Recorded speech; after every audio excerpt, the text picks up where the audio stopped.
আপনার নামে কোম্পানি খোলা হয়েছে, অথচ আপনি কিছু জানেন না। হ্যাঁ কাকা, এই ঘটনা সত্যি ঘটেছে। শান্তিপুর, কলকাতা, বিহার, এমনকি ছোট শহরেও। চলুন জেনে নিই কীভাবে মাত্র 1 মিনিটে আপনার নাম ব্যবহার করে কেউ কোম্পানি খুলেছে কিনা সেটা চেক করবেন। এর জন্যে প্রথমে গুগলে গিয়ে টাইপ করুন mca.gov.in।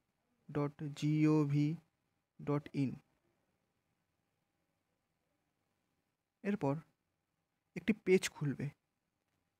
এখানে গিয়ে এমসিএ সার্ভিস, সেখান থেকে মাস্টার ডেটা সার্ভিসেস, এখানে গিয়ে কোম্পানির নাম ইনপুট করুন, বা আপনার কোম্পানির নেম না জানা থাকলে নিজের নাম ইনপুট করবেন, বা ডিআইএন ইনপুট করতে পারেন।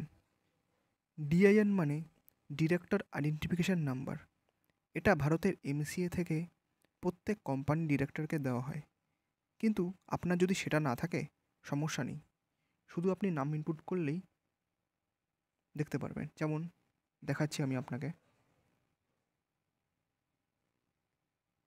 সার্চ বাটনে ক্লিক করুন, এখানে ক্যাপচা কোডটি ফিল আপ করবেন।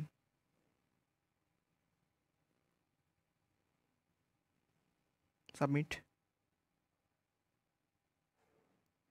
এখানে যেহেতু আমার নাম দিয়ে কোনো কোম্পানি খোলা হয়নি, সেজন্য নো রেজাল্ট ফাউন্ড দেখাচ্ছে।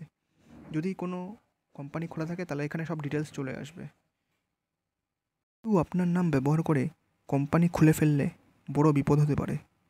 লোন, কর ফাঁকি, এমনকি ফ্রড কেস। তাই দেরি না করে এক্ষুনি চেক করুন নিজের নামে কিছু চলছে কি না। ভিডিওটা ভালো লাগলে লাইক দিন, শেয়ার করে অন্যদেরও সচেতন করে তুলুন।